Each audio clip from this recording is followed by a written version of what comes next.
Good morning, good afternoon, or good evening, my beautiful hot messes. My name is Mistress Lavender, and today I'm reading Rich AF by Vivian 2. I'm on page 192, and I'm going to start at 401k and 403b.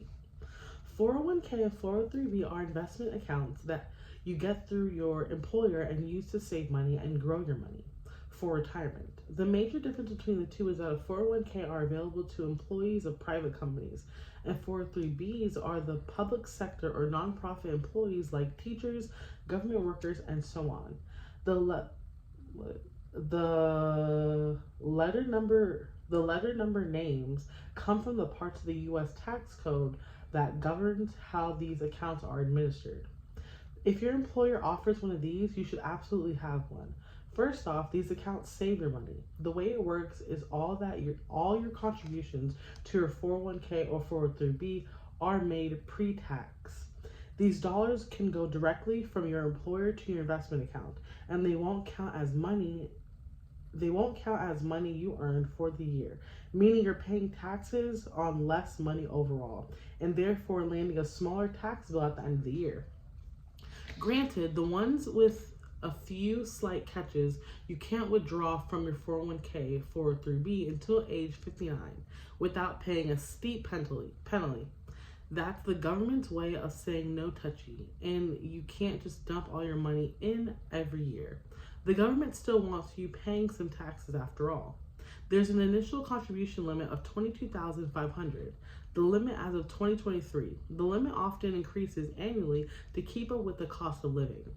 But as we'll see, compared to other tax incentivized accounts, that limit is pretty high.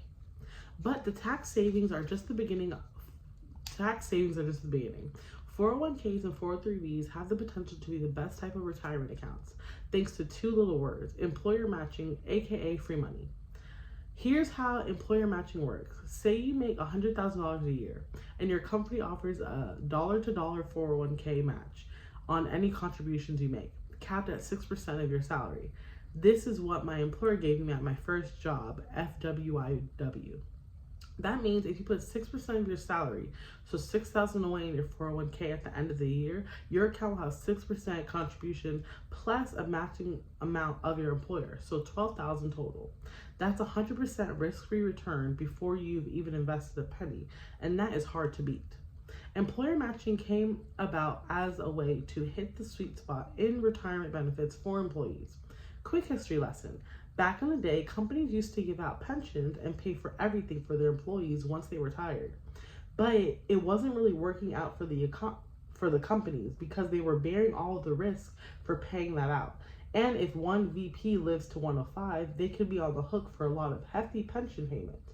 Gradually, more and more companies were like, hey, what if we had our employee take most of the risk? They're the ones retiring after all, and switch to 401ks where the burden is on you to take action and contribute. But because they and the government are still trying to incentivize you to save for retirement, companies will typically give you free money to put in that investment account in the form of an employer match. Granted, not every employer offers matching contributions, and some employers still offer pensions. But even if yours doesn't match, you can still get that tax break. Plus, 401ks and 403bs are generally protected from creditors in case you find yourself in some kind of financial hot water. And some company plans allow you to take out a loan from your retirement investment account under certain circumstances, such as buying a house, which will be penalty free as long as you repay it within the same time frame.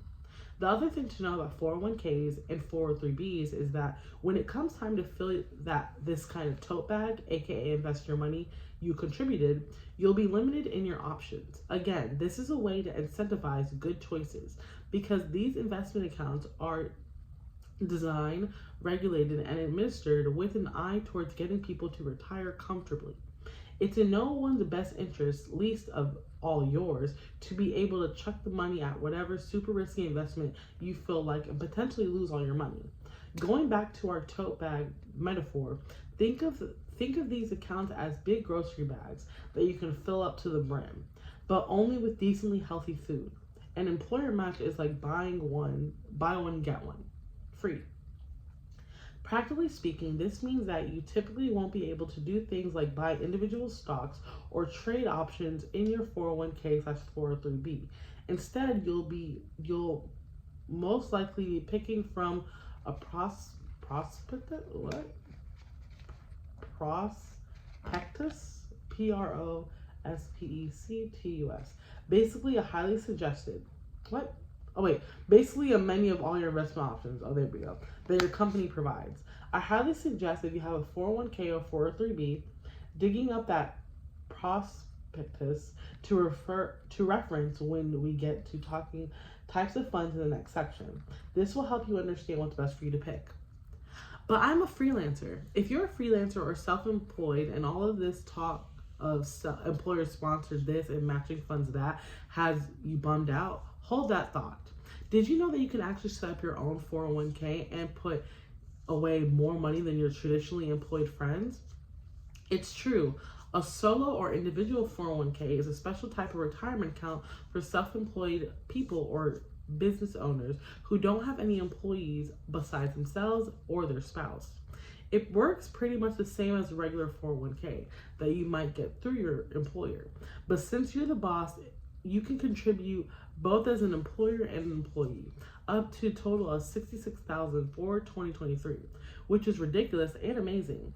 You can open a solo 401k, see page 207, with many online brokers. You'll need to have an employer identification number, EIN, for your business to do so. So if you don't already have an official business entity like a LLC or a DBA, you need to set one up, which will cost a little money, but given how huge the contribution cap is, it might as well be worth the effort to be able to live like a boss, get it, in retirement. Traditional and Roth IRAs. Let's start with the acronym IRA. Stands for Individual Retirement Account. Individual means that unlike 401k and 403bs, IRAs aren't sponsored by an employer. You're the HBIC here. So you're the one, I'm on page 196, you're the one opening the account, contributing the dollars, and choosing the investments. Retirement means retirement.